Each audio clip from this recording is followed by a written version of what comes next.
Hello everyone, welcome back to my Warlock build video. I want to start by saying I apologize. I said I was going to get this up on Saturday. See, today's how many days ago was it? I think it was the 8th of January, somewhere around there. Basically the past weekend from me making this video. I said I was going to put it up on essentially a Saturday and I didn't do it. It's because I had some IRL things going on. I ended up skipping out on it because it was not the right thing to be doing at the moment in time. But in any case, I'll talk a bit more about that later towards the end of the video. But in any case, I might as well just go ahead and get into it.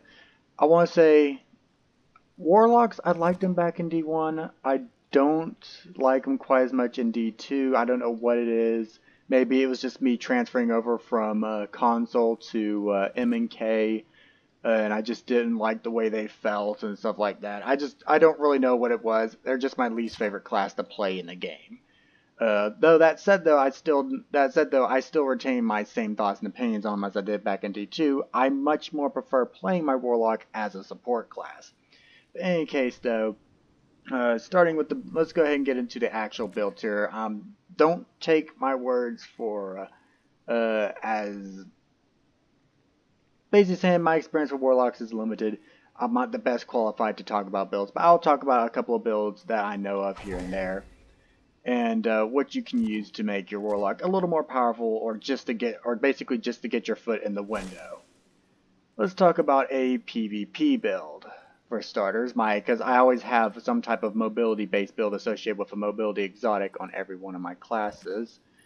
Let's see here. It doesn't really matter which one I'm using. But in any case, though, this is a build that you may want to just bring into the Crucible and use in whichever way you want to. But in any case, so one thing you need to know about Warlocks is there's a thing that they have that's called Warlock skating.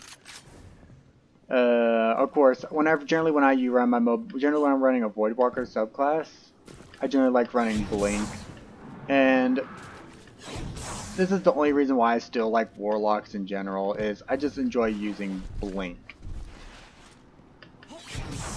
on them, and it just feels really nice. As for Warlock skating, Burst Glide is necessary. Forgive me if I seem a little rusty. I haven't played Destiny since I made my last video on it, so there. Essentially what you want to do is you want to swing your sword and use your glide at the same time, and that's essentially how you get the most out of your Warlock skating.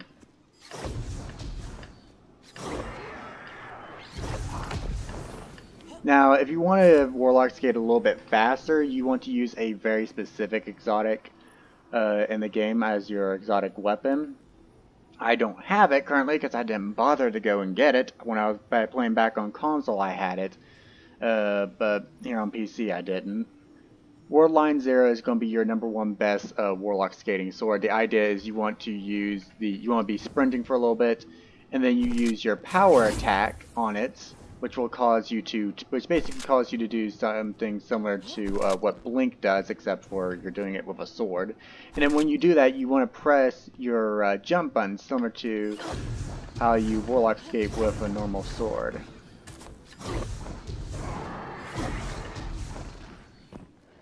And that's just how it works. Now now the sword is basically up to you whether you want to use it or not.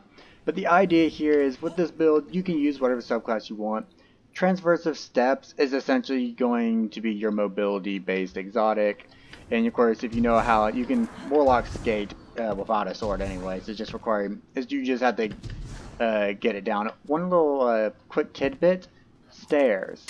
Stairs are a little bit of your friend, a little bit of a friend of Warlocks when you're going to Warlock skate, because if you hit them at the right angle, you'll actually cause the physics in the game to freak out a little bit, and it'll catapult you forward. It'll basically give you a little bit of a boost of forward momentum. But like I said, it requires you to actually hit the stairs at the right angle. But in any case, so Transversive Steps, what makes them really good is, of course, like I said, it buffs your sprint speed. It doesn't really do anything for your jump, but like I said, back on my Titan build video, mobility should affect your ability to jump when using your jump ability. So, for example, your mobility stats should make you Titan skate a little bit faster. I imagine the same can be said for Warlocks too if you're not using a sword. And even if you are using a sword, it should probably make you Warlock skate a little bit faster. But in any case, though. Furthermore, transversive steps. Let's see here. Take a couple of shots. Reload your weapons as soon as you start running. So, if need be, you can be a little. It will make you feel. It'll make you really squirrely every time you enter in an engagement because you may shoot a little bit and then run away or whatever, and then come back, shoot some more, run around. Like, you basically this exotic gives you a bit of a strong engagement and disengagement type of playstyle where you can engage someone. Let's say they shoot you in the body with a sniper rifle, and then you can just kind of run off, and you don't have to worry about you're physically reloading your weapon as long as you're sprinting. This works really well in with shotguns as well. You slide shotgun, and then you get to running around a bit more, and you basically, if you're running up to someone and you slide shotgun, and then you basically run over, slide shotgun, like you're basically running through people as you sprint like through them and stuff like that. It'll reload your shotgun if you have any spare ammunition. But in any case, the point being is transversive steps. If you're looking just for, if you're not really interested in going in with a complicated build, or you don't want to be that one guy who uses the OP builds, which give it some time, we'll go over it here real shortly. We'll go over some of those builds real shortly. But this point overall is transversive steps. Don't overlook them. They should help you out really well in any real kind of build. Mainly naming if you're Warlock skating. But if you're like me and you like Blink, it may not help you out quite as much. Just bear in mind, in order to make this build work good with Blink, for starters, it's not. These don't really synergize too terribly well. The reloading on transversive steps will still work out just fine whether you blink or whether you're blinking around, as you see there. It worked while I was reloaded my weapon in the middle of using my blink. So it will still work, it's just that you need to basically get an understanding for how you can use blink to get around. And the fact that blink, I believe, actually can allow you to close gaps very quickly. Everyone who's a D1 vet will remember blink shotgunning back in year 1 at D1. Oh, I might have discovered something new there. There you just saw the game's physics freak out. I hit the I hit the stairs here at the same time I blinked, and it sent me flying all the way, pretty much almost all the way up there within a matter of a couple of seconds. Point being is, as a Warlock, when you play around with these stairs, you can get the game's physics engine to freak out in all kinds of ways.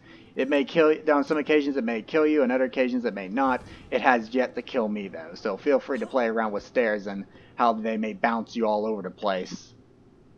If any of y'all go back and watch my farming video where I went over my daily grind that I used to do, I'm not doing it anymore because I've been playing Destiny as of late.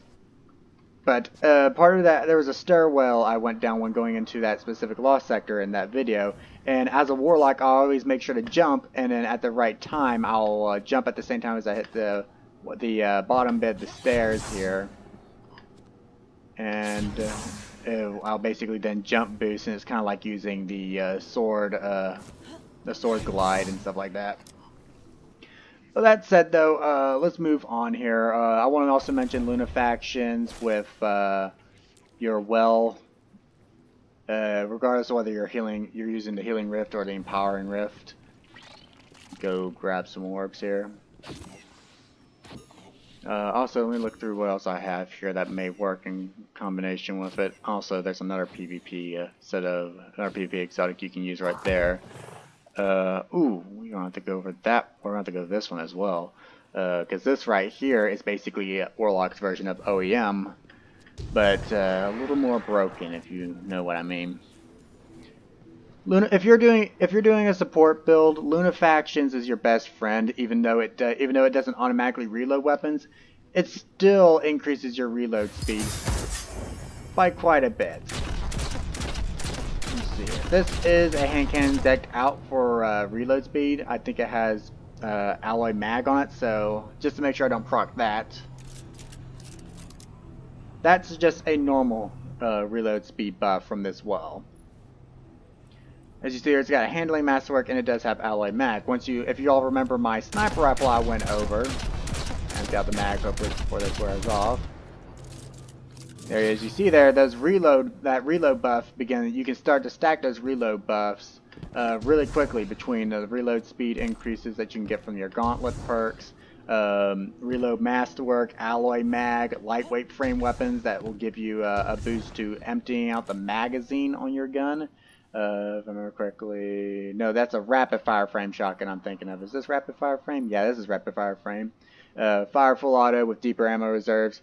Faster reload speed when this weapon's magazine is emptied, or is empty, and then you go to reload. So yeah, that works out really well. Also, since we're talking about Well of Radiance, let's talk about the melee ability and how we can stack that with an Icilios shotgun or a 1-2 punch shot with a trench barrel shotgun. Icilios is your #1 example, I suppose you could say, or you could use a 1-2 punch build with it. But point of it is you use your melee gets you an empowered buff. It lasts for about 5 seconds. I don't know any greater detail on it other than that. You see the reload speed on it. But we go over here and let's melee Mr. Ogre here. Got our empowered buff.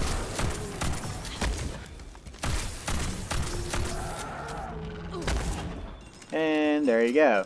You could do it with a 1-2 punch build as well, I suppose you could say.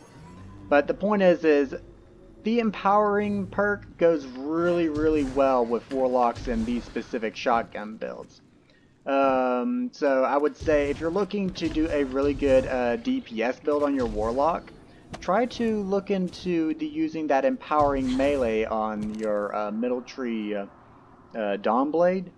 Inside a middle tree Dawnblade, and see how far you can push those buffs to stack. Wherever you drop a Well of Radiance, an empowering rift, or whatever. Also, let's see the reload speed with Luna Factions on it, since it's got this reload masterwork and stuff like that.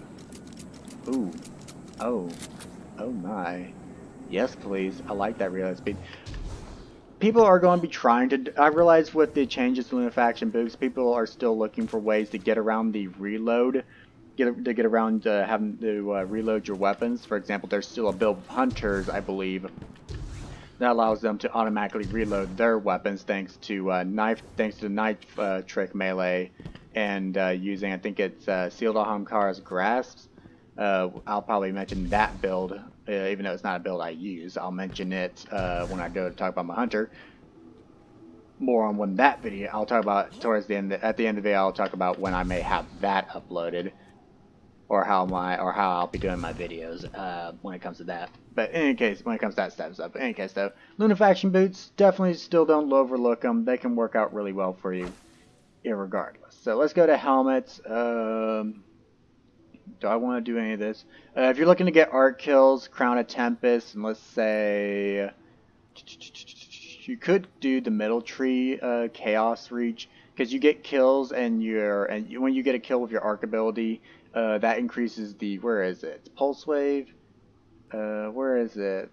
Defeating enemies has a chance to create ionic traces. Collect ionic traces grants energy to all your abilities. So there you go. If you want to get, if you're looking to get if you're looking to generate continuously keep getting arc kills, regardless of whether that's arc ability, if it's specifically arc ability kills, I should say. If you're looking to specifically get arc ability kills, or just simply, or you're doing a bounty that just simply says get arc kills, then run middle tree arc strider. God, I'm on a Warlock. Run middle tree Stormcaller with Crown of Tempest, and boom, there you go. Just about non-stop arc kills, or about as close as you're going to get to it. Maybe also run it with, I don't have it on me, maybe also run it with Monte Carlo. Yeah, because you should be getting your melee ability back pretty quickly. There's also a build where you can constantly chain lightning. It's a little OP inside of PvP because if your teammate chooses to stay right next to you, or you choose to stay right next to your teammate, that lightning can chain back and forth between the two of you and potentially end up killing one of you really quickly too. But I don't know exactly how the build works. I just figured I'd mention it anyways. Skull of Ahamkara. When it comes to PvP, I prefer my Nova, essentially the Nova Lance. This is the the newest iteration of, I suppose you could say, the Nova Lance from back in D1, because it's supposed to be real fast, drop a Nova Bomb, kill wherever's right in front of you. Show that off. And then the top one, and I use this one for PvP. I use this build for PvP. Doesn't this have Devour on it too? Devour. Yeah, so let's talk about that as well. And this may be one of the builds you want to use the Claws of Ahamkara with. Fitting aspects as well. Melee kills restore health for a short duration. That may not be a bad choice either, because that doubles up on your healing. Anything else? No, okay, so let's show it off here. Pick up some ammo. This is what I call the Nova Lance, because it's real quick, drop it, whatever's in front of you dies. If you're wanting to do DPS, I don't have any solid evidence for this. Slova Bomb is probably going to be your better choice, because it deals initial damage on its explosion, and then afterwards it releases those massive actions. Inside of Crucible, those actions will one-shot Guardians, so I assume those actions do quite a bit of damage, because, you know, certain guns outside of the Crucible will not one-shot certain adds if you shoot them in the head, versus when you go in the Crucible. Some weapons will one-shot the Guardians to the head, aka sniper rifles, stuff like that, but then you come out into the PvE areas, and that same sniper rifles to certain adds may not one-shot them to the head. So that's just something I noticed. I'm probably not getting my point about it across, because, like I said, I haven't played Destiny in possibly 5 days now, or didn't care to play it for about 5 days. Anyways, though, Slova Bomb, not the best place to use it here, because it could track anything, and plus I don't want to have to be so close to the enemy. Point is you jump up, Slova Bomb, tracks, explosion, deals a lot of damage, and then the actions track and deal potentially what I believe to be even more damage. As you saw there, it killed Mr. Ogre in one go. Even more damage inside of activities that will have Void Burn, or so for whatever reason will buff the damage that your Void Super is going to do. And then Skull of Ahamkara is going to give you back super energy, so you may want to combine that. You may want to combine this with where is it? Bad Juju, which will get you your super energy back upon getting a kill. Now, if I remember correctly, I think it may work the same way with as Monte Carlo does with its ability to regenerate your melee, with its perk to regenerate its melee ability. I don't think you need to get straight up kills with the gun. I think simply landing hits with it will give you very small amounts of energy will basically give you very small amounts of energy towards your next super. But getting kills is what's actually going to get you more super energy with it. So yeah, keep that in mind. And I think, no, Source Regime, that I'm thinking of a different weapon. I was thinking of, what was that gun called? Red Death. I was thinking of Red Death from D1. Source Regime does essentially the same thing as it, and Red Death exists inside of D2 currently as the Crimson. Or if you really wanted to as well, you could run Claws of Ahamkara, because you have, if you're running bottom tree Voidwalker, because you have Devourer, you can choose to essentially charge up, and I don't have my grenade right now because I just changed my subclasses, but you can you essentially get a melee kill. Your health will immediately begin to regenerate. Having Claws of Ahamkara gives you two melee charges, allow you to basically do that twice. if you land the melee, if you get the melee kill. Devouring your grenade, which I'll show you here when my grenade finally finishes charging. Sorry if you look at my Warlock and its armor and the stat rolls, you can tell I didn't take all that good care of my Warlock when it came to armors and stuff like that. I was mostly just worried about what's going to look good in terms of aesthetics on my Warlock. But then again, like I said, I don't normally play on my Warlock. I stick to my Hunter and Titan because I've been a Hunter main since I first started playing Destiny back in D1. Christmas of the Taken King. No, it was New Year's. It was the first New Year after Taken King launched. So it was like maybe... See, Taken King launched in September, so I guess you could say that 1 month, October would be end of October would be 2 months, and then November 3 months. So right around 5 months after, right around 4 to 5 months after the Taken King had launched is when I came in to the Destiny scene. In any case, so charge your grenade up, and you get Devour. Devour will only last for 10 seconds after popping it. Get a kill, and it'll go back up. In addition to that, upon getting that kill, you'll begin health regeneration. Get a melee kill, if I can get it before it wears off. And it basically will do the exact same thing. Get a standard melee kill, if I can do that. And it'll do the exact same thing. One thing is, once you have Devour active, getting any kill will regenerate your health. Claws of Ahamkar will help you trigger a Devour on just simply getting a melee kill if for whatever reason you don't have your grenade on you. So that'll hopefully work out just fine for you as well. Let's put on Ophidian Aspects, talk about that. This is going to be your handling exotic, and I think this kind of exotic is exclusive to Warlocks. I can't think of a single exotic on a Hunter or Titan that does the same thing as Ophidian Aspects. But overall, Ophidian Aspects is going to be the same thing as your Lunafaction boots and stuff like that, where it just simply improves your handling on all your weaponry, how fast you draw them, how fast you reload them. And also, I didn't see that. I didn't know it increased your melee range. Then, like in my knowledge on Warlocks is how much knowledge I have on Warlocks is actually shining through a little bit. But apparently, it increases your melee range. So maybe that's the same thing as one of the other Titan exotics I can't think off the top of my head. Wrong thing. Shouldn't be looking for it right now. That would be a later thing. But there's a Titan exotic here somewhere. One of the gauntlets that increases your. I think it's but it's Syntheseps, but it doesn't increase your handling like these do. So there's that. You can use Ophidian Aspects if you want to. If you don't care about overall mobility, or if you're using Blink, actually, if you're using Blink on Voidwalker, Ophidian Aspects may be a better use than Transversive Steps. Again, it really comes down to just what your personal play style is when you go into the Crucible.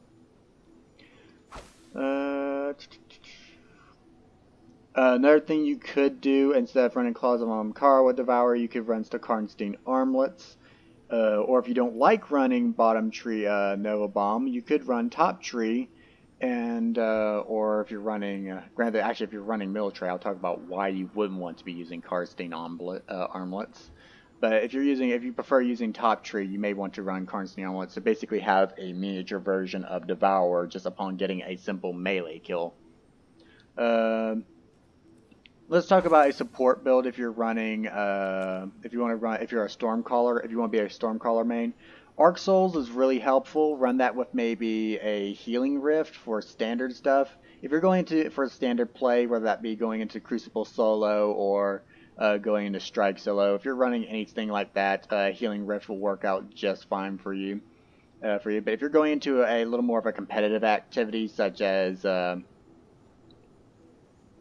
if you're going into any activity and you're not going to be solo and it's going to be highly competitive, or it's going to be like a top tier endgame activity such as a raid, or you're going into comp, if you're actively communicating with a teammate, like I was saying, you're in a fire team with someone, you need to ask them before you even get started, whether they want you to run a Healing Rift or Empowering Rift. Because they're all, now whenever I talk about, I'll talk about this later on with the Sanguine Alchemy, because that can get very OP really quickly, and especially if you're running Well of Radiance as well, because it will also work with Well, I assume. find out shortly whenever I talk about it. But you can also use the Getaway Artist, which will convert your grenade charge into a sentient arc soul. Right now, let's go ahead and pop down our rift. As you currently see, we gain an Arc Buddy. Arc Buddy will last as long as the healing rift does and will last 13 seconds after the rift goes away. So keep that in mind. This will essentially just give you a little bit extra DPS. Arc Souls inside of PvP will also give you a heads up as to where a person is if they happen to peek around you or if they even dare approach you. Let's go over here. And as you see there, he shoots me. He shoots the ogre. I turn away. I was expecting them to shoot him even if I turned my back to him. Point is Arc Soul is supposed to let you know when someone's nearby to you or where someone is specifically. If you see the Arc Soul shooting upwards, that means the person is above you. You see the Arc Soul shooting in front of you, that means he's in front of you. Of course, obviously he's in front of you. You should be able to see him and shoot him. But in any case, for whatever reason, you're just that unperceptive. And I was saying if you have a perception of -5 or whatever, that Arc Soul can really help you become aware to the fact that someone's there that is not friendly to you. Getaway Artist will just simply give you another Arc Soul. This is more so of a PvP thing. This Arc Soul is actually a lot more powerful. As you see there, it's doing okay damage, but it's definitely not going to be enough to kill Mr. Ogre before the Sentient Arc Soul wears off. Does he change? Hold up. Does it change targets depending on what you shoot at? So right now it's shooting him. If I aim over there, I think I'm aiming at it. I guess it changes its target depending on what you're aiming at. But if you're not aiming at anything, it'll just simply shoot. Okay, so yeah, this actually is a little more interesting. Sentient Arc Soul, like I said, it very much is sentient. From what you saw there, aim at a target, it'll shoot at it with you. Be gone, Vandal. But you shoot it, so you shoot at the target, you aim at the target, you're shooting at it, that Sentient Arc Soul will shoot at it as well. I assume it will fulfill the same role as well as any other Arc Soul. Like I said, this is more of a PvP thing to run if you're planning on using Getaway Artist. But if you're going for more of a supportive build, I still think Bottom Tree Stormcaller is going to be your best friend. It's going to be your best friend. If you're going for DPS build, like I said, up here, maybe using Chaos Reach in combination with Crown of Tempest is probably going to be one of your absolute best choices if you're running Stormcaller. God, Let's move over to something else real quick. Controverse holds. If you don't know what kind of build I'm fixing to make here or show off here, you haven't played enough of PvP or you haven't even bothered going into comp. Because this build is everywhere. I'll try to briefly talk about it. Controverse hold. Improved charging for void grenades. If I remember correctly, it also returns energy if you get a grenade kill. This is pretty powerful inside a comp. Charge your grenade, get a kill, half of your grenade energy comes right back to you.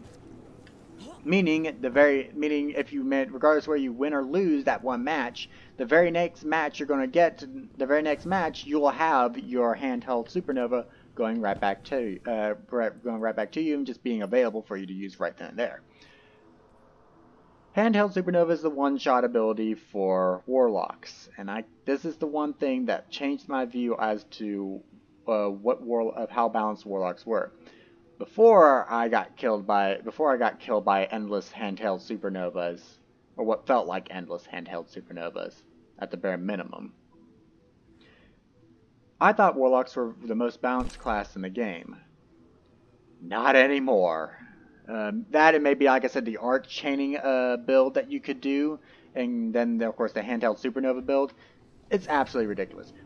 In my opinion though, one of the things that makes handheld supernovas so powerful, and I'll talk about something as well that happened previous season, you can just hold it. Titans. Well, actually no, you can't hold it for that long. But essentially you can just sit there and hold it for a fairly long amount of time. Titans. You have to run to get your shoulder charge off. Hunters, you don't get to sit there and hold your throwing knife once you wound it up. You immediately throw it. Warlocks, admittedly, they do still have a time cap on it, but they still get to sit there and hold it for a fairly long amount of time. Maybe they changed it, by the way. Maybe they didn't. I just remember you're able to sit there and hold handheld supernova for a pretty long time. But let's see here if I'm remembering correctly. Charge it, get a kill. Yeah, and you got your handheld supernova back pretty much instantly. Killed him pretty quickly. Wasn't at full health. Let's do it again. Killed him anyways. Diminishing returns, I guess. Looks like they may have done something to it. It's got diminishing returns on it from the looks of things. That, or I managed to get the kill a little too quickly. And as a result, the perk didn't reproc. So that type of thing situation doesn't exist in the game. Yeah. Be gone. I want to test this out on you, see how much damage this is going to do. But in any case, the point overall is this is pretty powerful. Using this will upset other people, but bear in mind, if you want to reach Legend and Comp, get You're Not Forgotten, this is going to be one of your builds as a Warlock to use. I don't expect it's the one to kill, but let's just see what it does anyways. Yeah, okay, yeah, there you go. Maybe the damage on it also depends on how long you hold it for, but I don't know. I don't know any further on that one. This ability was absolutely broken in the Season of the Undying, thanks to one single thing. Oh, not a good show. Your artifact mod. Currently, we have... Okay, we don't have an equivalent to it, actually, this time around. Yeah, we don't have an equivalent to it this time around. Collections, Flare... where is this thing right now? That's mods, equipment. It won't show off. It actually won't show it off. There was a mod that you could get from the artifact in Season of the Undying that you could equip to your class item. This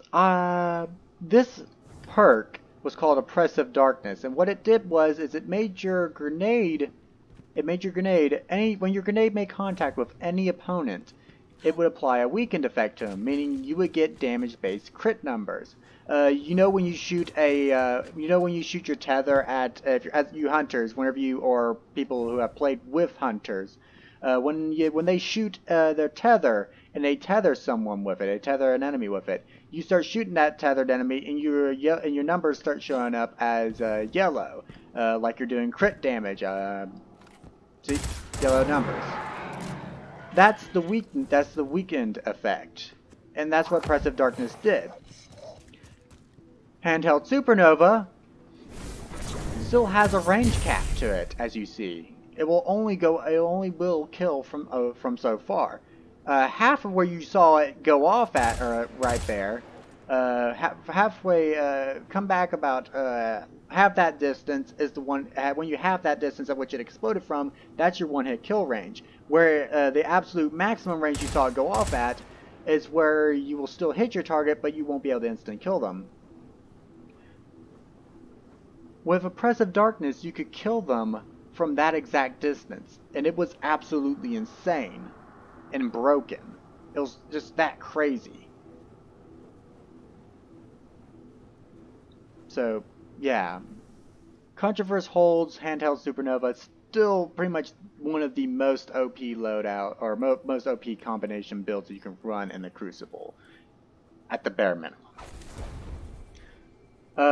Chromatic Fire, I'll briefly mention this one. This one, if you want to pair this with Ace of Spades, I don't have it on my character currently, but if you pair it with Ace of Spades, you can get a double Firefly effect.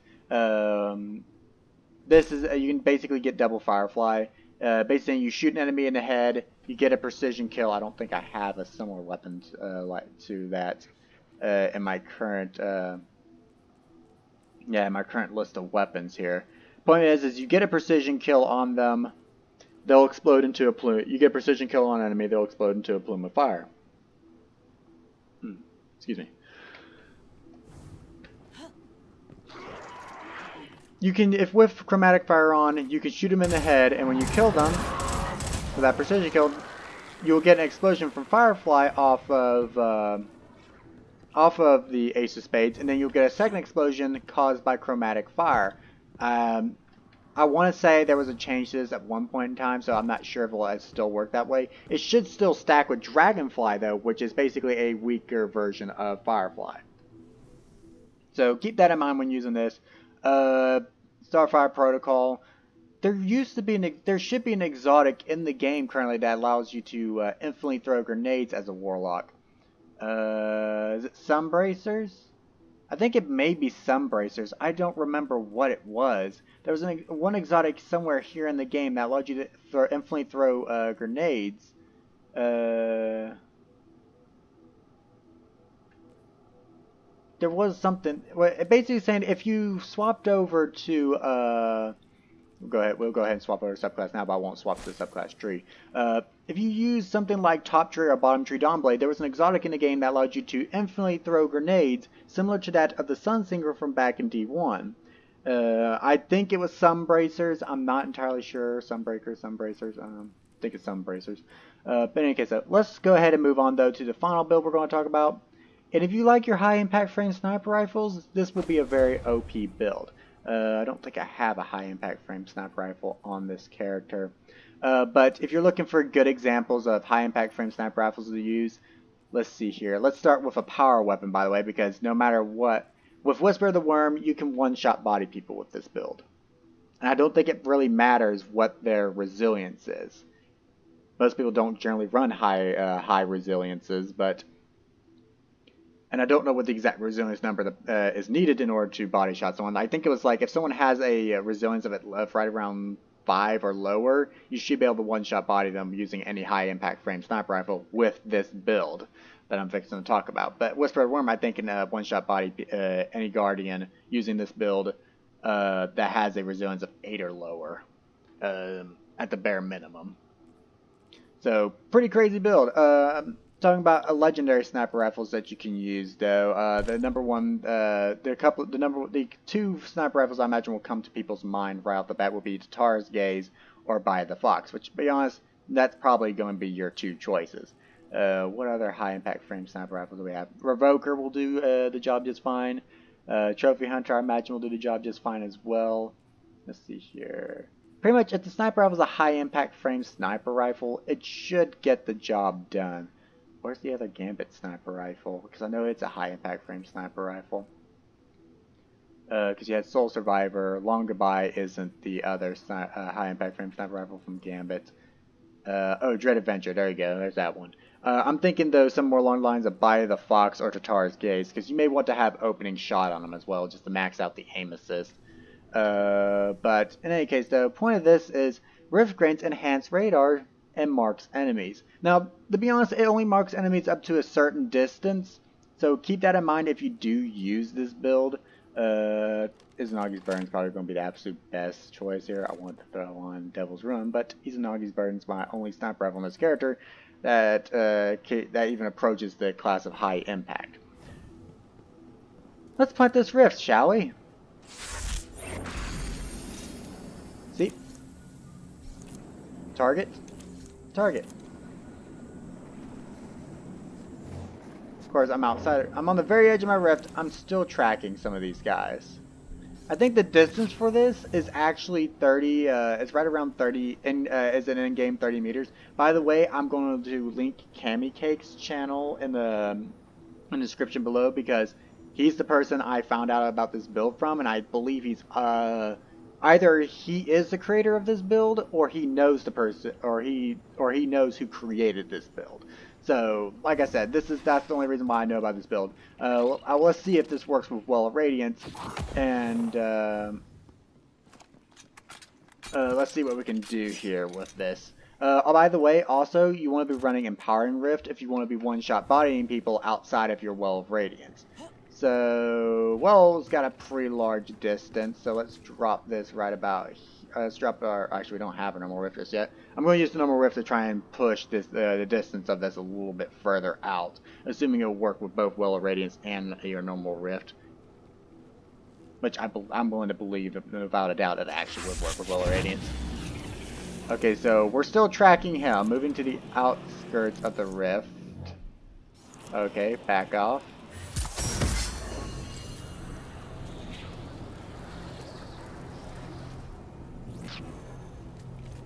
And no tracking with it. Maybe I'm too far outside of it? Hold up. Let's go a little bit closer and see if we can tell.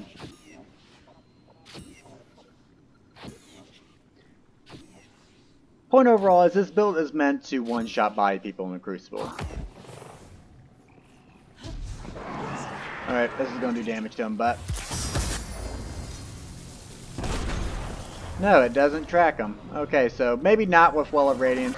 In that case, feel free to use any subclass you want with this build in that case, though. Since it doesn't work with Well of Radiance. Let's see here. I'm going to really try to push the distance on this to see how far out it'll go. But it looks like the distance is about as short as you would expect it to be. Like I said, it's 30 in-game. It's like an in-game 30 meters, which isn't that far to be honest.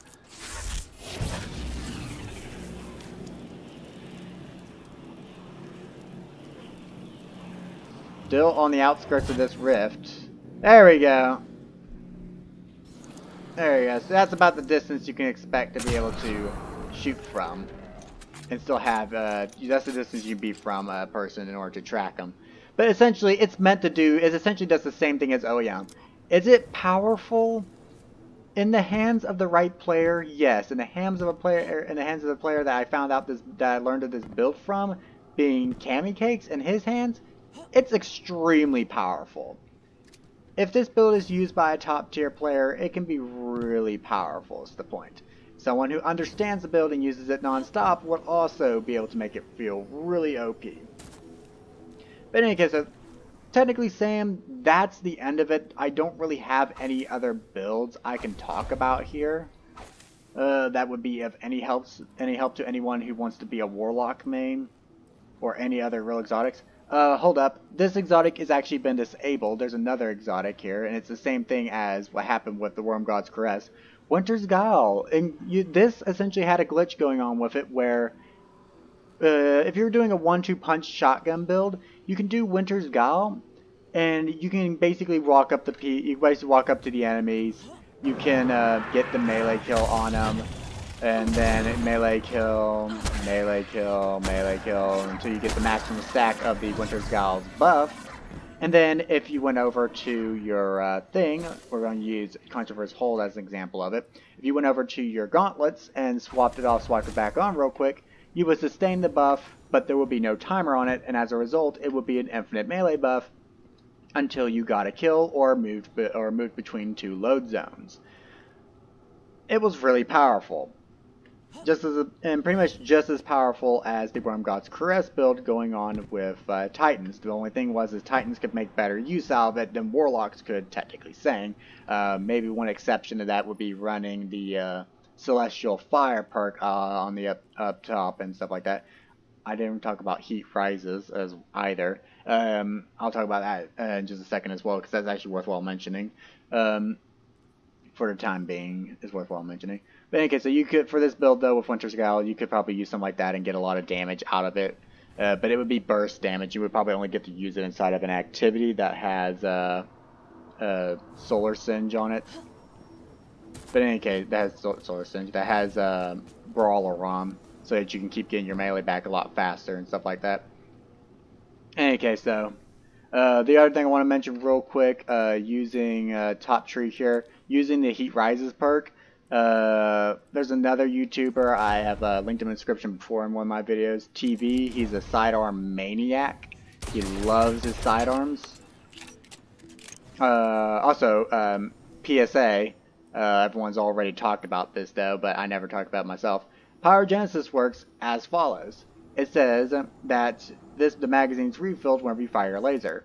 The point of it is, you shoot a bunch of bullets, charge it up, your magazine's automatically reloaded to 15 shots, and then laser fires.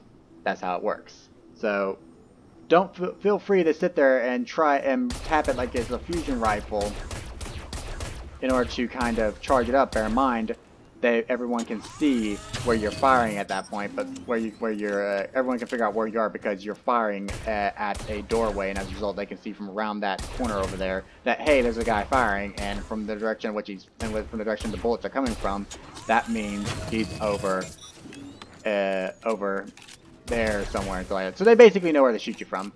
Okay, the point of this build is consume your grenade, fly in the air, sidearms, get your kills. Heat rises, the length of the duration of which the duration of heat rises increases per kill.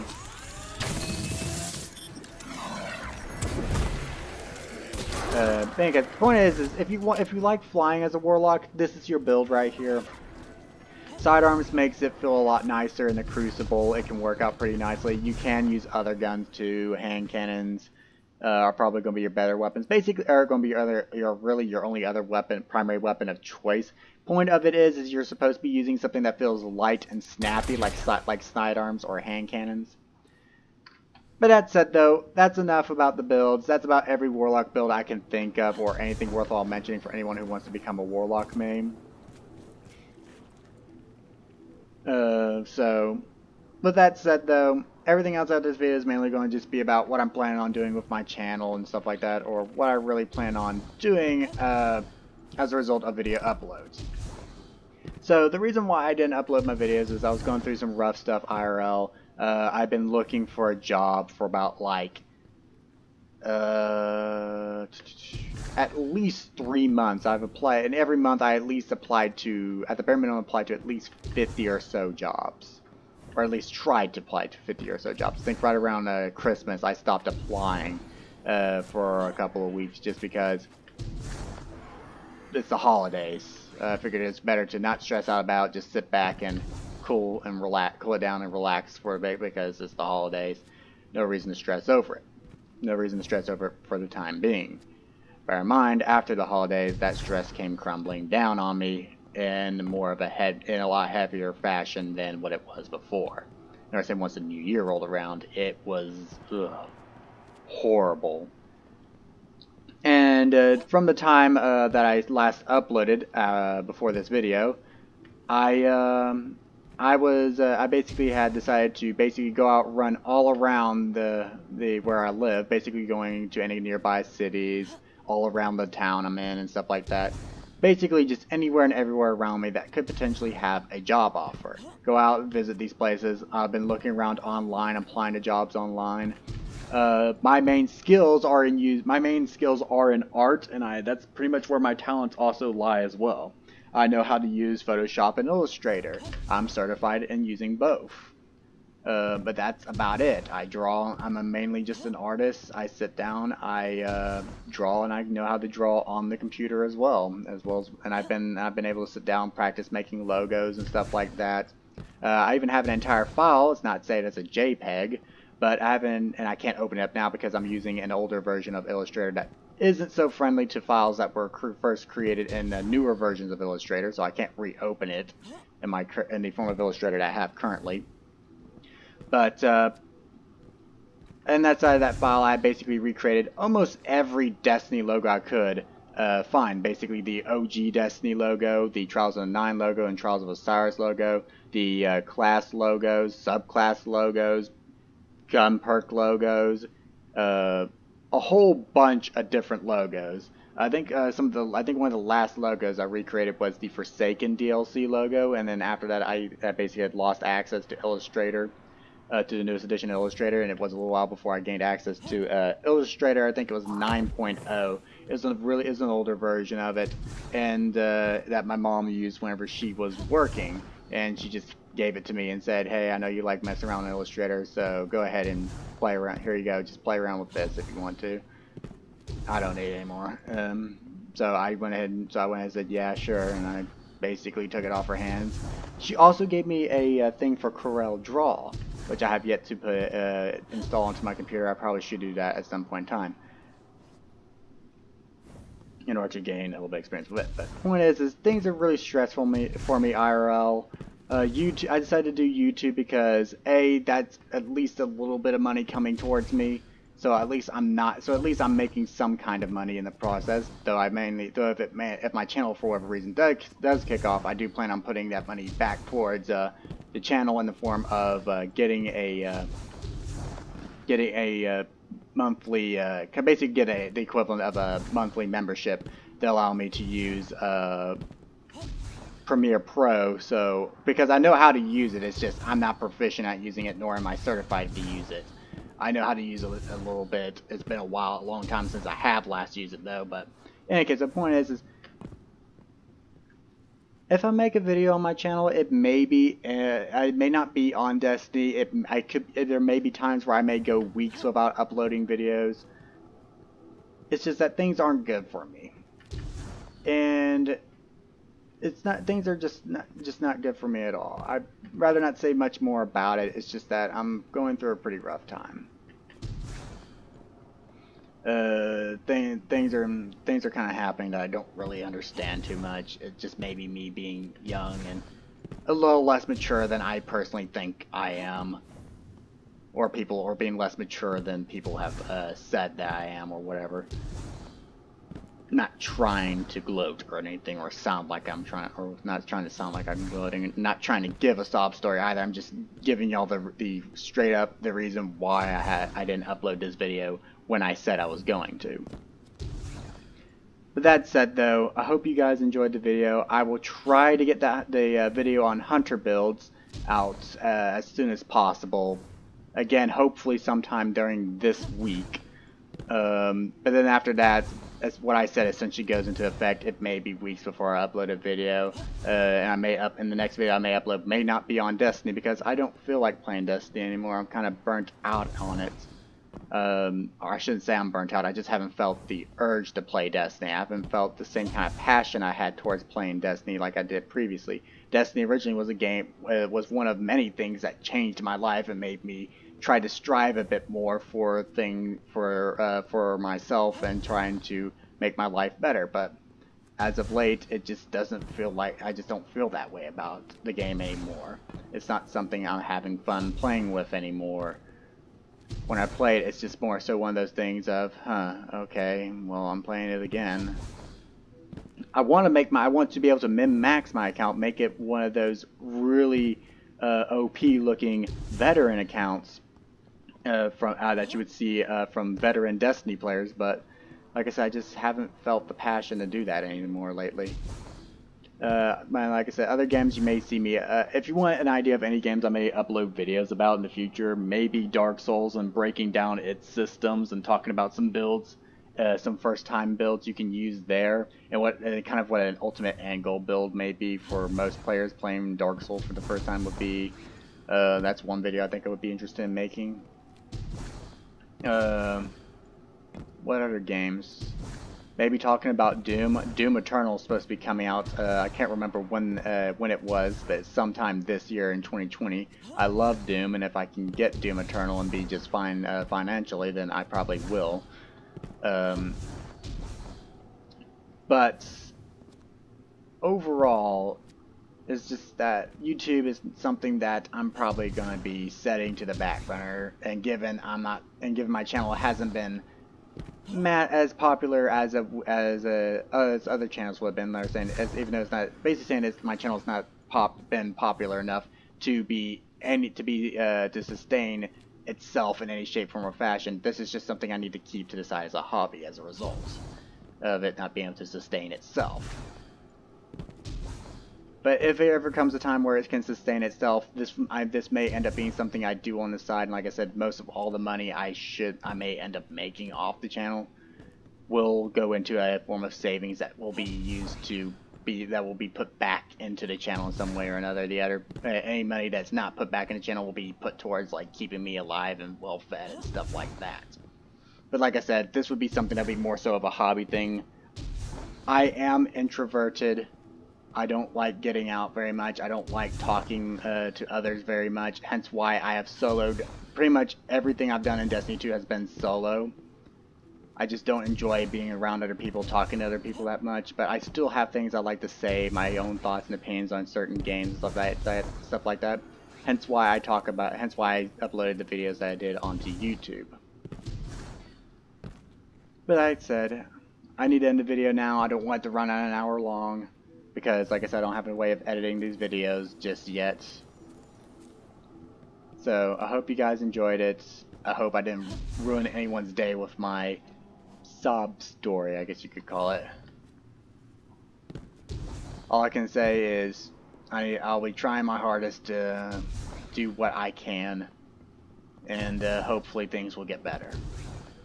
And I would urge anyone else who's going through the same thing as me who's going through the same types of going through the same kind of rough times as I am, to just simply keep trying and just try your hardest. That's all you can really do, regardless of whether the world is a crueler place than you initially knew it to be or initially was told it was. Just all you have to do is keep on going and know that there is at least one or two people who essentially need you to be around. Family members, mothers, fathers, sisters, brothers, so on and so forth. And that's the only reason why I'm still alive, is because I know they still love me and that they need me. So yeah, I hope you guys enjoyed the video. Hope these builds were helpful to you. Again, sorry about the fact I didn't upload the video sooner. I'll catch you guys in my hunter video when I talk about my hunter builds. Y'all have a good day.